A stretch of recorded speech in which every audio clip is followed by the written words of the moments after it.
Bismillahirrahmanirrahim. Assalamualaikum warahmatullahi ta'ala wabarakatuh.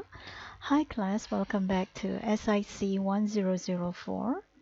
Today we have come to the last part of our lecture, which is to sum up what we have already covered and to summarize what we have learned so far. So really, in today's lecture, I'm just giving you the gist of the topics that we have covered so that this will help you when you are revising this part of the lecture. Before that, remember to scan your attendance and please use your new matrix number.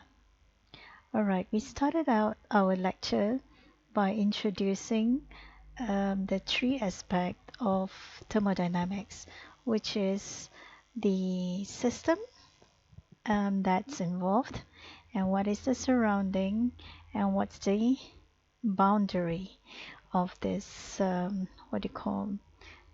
this everything about this thermodynamics that you need to know about consists of the system, surroundings, and boundary. And then we further categorize that because a system could be an open system, closed system, and isolated system. And they are actually defined via how the mass and work and heat actually flows in and out of the system, whether that's allowed or not. On top of that, we also need to define the properties that describe your system. And so you have two main properties, which are the intensive properties and the extensive properties. And so extensive will be one which depends on the mass, on the amount, and intensive is the opposite of that. So there are four main processes that we described, and each of the processes can be described via PV diagram. So the main processes that we described were isobaric, isothermal, adiabatic, and isochoric. And each of these processes have their own equations to actually describe and what are the work that correspond to all these processes. So when you actually study each of these process, so make sure that this is being so this is being covered as well. Okay, so we talked about the zeroth law of thermodynamics, and so if A is equals to B, B is equals to C, so in other words A is equals to C as well. So that's the gist of what the zeroth law of thermodynamics is. Of course, in this part of the lecture, I'm just giving you the gist picture. These are all the pictures you have seen before, and so the details of it have to be you have to look back at all the details. But I'm giving you this picture so that it will trigger your mind, okay, we have covered this and I need to know the details about it. Okay, so this is really a flashback and a recap of what we have covered. Okay, when we talk about the first law of thermodynamics, so really that's about the conservation of energy. And the main thing that you want to be clear about, of course, you have to remember the equation. At the same time, you need to also identify whether the heat is being absorbed or lost by the system. And work is done on the system or by the system. Why that's important? Because it will actually determine the signage, whether it's positive or negative. At the same time, it's also good to know that the energy units, while we most of the times it's in joule or kilojoule, you may also see that in some questions that the energy units can also be in calorie, kilowatt, or electron volt, or erg. So these are good to actually find out, okay, in terms of the comparison between this. But so yes, so really the first law of thermodynamics is on the conservation of energy. Now we talk about state functions, which is the state function. The state function is the opposite of path function, in which Although B takes a longer time to reach Mount Kinabalu than that of A, but their initial and final state is actually the same. So, um, so state function, it doesn't matter what's the route is, but what's more important is what's the initial and what's the final destination, as in the picture here. So work is the essential part of thermodynamics, because you want to know what's the work that's produced by each of the process. So, and work is given by this equation, minus P delta V. So please remember that, and if you have all these processes, so work as in the PV diagram, so the work is actually the plot underneath the plot underneath the curve is equal to that of work. Okay, so this is an important equation that you want to remember. You also talk about heat capacity, and you can have this molar heat capacity or heat capacity, specific heat capacity. And so you want to know what's the heat required to raise this temperature of an object. At the same time, there are various ways to ask questions based on heat capacity. So please do remember that this is one of the most important equations that you must remember. Okay, so when we talk about heat capacity, one of the important things that we address is when you have a condition which is at constant volume and constant pressure. So you want to make that comparison. So we did talk about this, that Cp is greater than Cv. So I'm not going to talk here in today's lecture. It's not about explaining why. This is just to tell you, to alert you, we have covered this, and this is something that you should know, why Cp is larger than Cv. Okay, and if you don't remember that, you know that you have to go back to this part of the lecture, okay, to address this. Why is that so? Okay, and of course the relationship.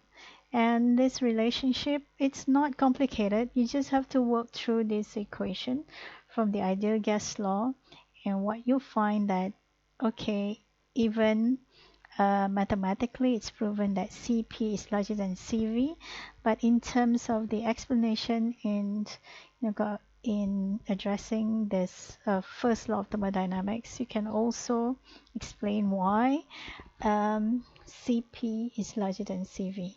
But this is also one way to address why it's larger mathematically, and also relates on the relationship.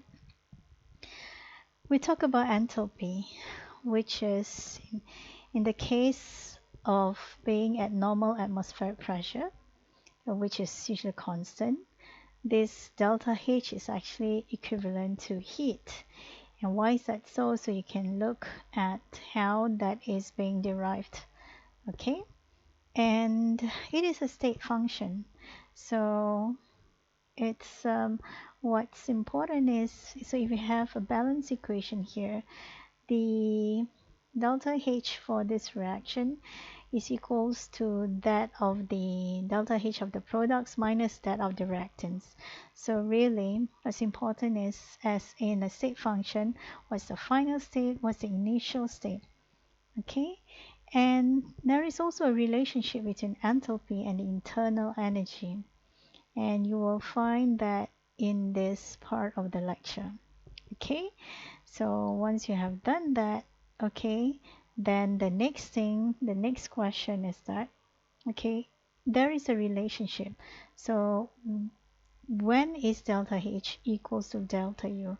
Now, given that delta H is equals to delta U plus delta nRT, so there are two conditions in which delta H can be equivalent to delta U, and that's something that you have to go back and find out why. We talk about Carnot cycle. I didn't talk about Carnot cycle because that's part of the thing that I want you to read. But the gist of the Carnot cycle is that, you know, it is an idealized machine. Okay, it is idealized as, you know, the ideal machine that that's being proposed by Carnot. So in a Carnot cycle, there are four main processes that's going on. So you have this isothermal expansion, adiabatic expansion, isothermal compression, and adiabatic compression. So these are the gist of what a Carnot cycle is, and that's something that I want you to read. We didn't cover it here, but I want you to know what's the gist of this Carnot cycle. What are the processes that's involved? Okay, so entropy. When we started talking about the second law, so we introduced the term entropy. Okay, so heat flows from hot to cold and gas flows from high to low pressure, a classical example of entropy increase. And the second law says that the entropy of an isolated system increases in the course of spontaneous change. Okay, so we talk about that, and we also have this equation that shows that, you know, delta S is that of this the heat change over the temperature. And when you talk about phase transition, that can also be equivalent to the delta H of the transition state. At the same time, if you want to find isothermal expansion of an ideal gas, so you can use this expression in order to define what delta S is. There's also a relationship between entropy, and heat capacity, and that's given by these two expressions. The third law of thermodynamics describes that as temperature approaches zero, okay, 0K, okay, as it approaches to this absolute zero, the entropy is also approaching zero. Okay, and because this entropy is a state function as well, so just like as in enthalpy, so you just need to know what's the what they call the, so this should be a large bracket here. Okay, what's the delta S for the product minus that of the reactants. Okay, so then we introduce this Gibbs free energy, because it's much a simpler way to actually, when you address on this whether the reaction is going to be spontaneous. So if delta G is negative, so this is the expression given. If delta G is negative, then forward reaction is spontaneous. If it's zero, it's at equilibrium. And if it's positive, it's spontaneous in the reverse direction. And again, it's a state function, so you have the products minus that of the reactants. And we also introduced this Helmholtz free energy, so which is also known as a work function. So the maximum amount of work. So notice that the difference between delta A and delta G is that it is delta H for Gibbs free energy, but delta U for this Helmholtz free energy. So delta G doesn't only talk about spontaneity, it also addresses the non-expansion work. So delta G is also known as this additional work. So that's why it's you know, that it's not only talking about spontaneity, but it also talks about as a work function. So you can see that you can relate delta G and delta A because they are common expression in the equation, and that leads to delta G is equals to delta A plus delta N RT, and this delta N refers to the gaseous state, and so this is an expression that you want to remember. Okay, and these are just a derivation in getting this expression. So really, I've just summarized, you know, all the lectures in really 31 slides on what we have covered so far. So please don't just rely on these slides.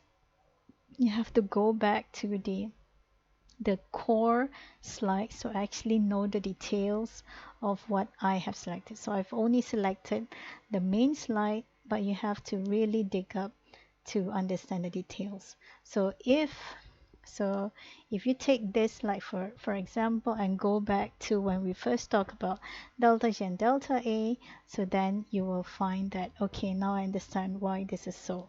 So that's the whole point. This is really like a revision as a reminder. This is what we have covered. So if this doesn't ring a bell, you know what you need to do. Okay, now this is just a light, um, few slides, something light to just show you. We talk about the zero, the first, second, third law of thermodynamics. So this is really relative bias. So this is on the first law of thermodynamics. We talk about conservation. So this is just a cartoon that I'm just sharing that. Okay. So I thought this is cute. And so this may relate to me as a mom. So you can't fight the second law of thermodynamics, everything will always be in a state of disorder in the end. And of course, we try when we talk about myocon. It's really, really cool. It's minus 50 degrees Celsius all the time. So we cannot even imagine, how cold Omicron is. So what else? We can't even imagine what is minus 273 degrees Celsius.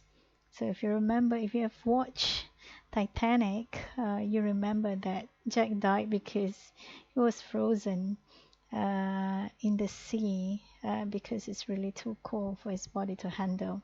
So that's so much that we can't handle in terms of coldness. So really, absolute zero is something quite unimaginable. So here's this last slide. Okay, this is I love this picture because if you really study well in your exam, this is how it feels like. And I do hope that when during the exam time, this is how you feel like. It's like all the notes are hugging you. Okay, so all the best in your revision. So I'll come back to you again with the tutorial questions for you to practice. All right, so all the best and take good care and always stay safe. Bye for now. Thank you and Assalamualaikum warahmatullahi wabarakatuh.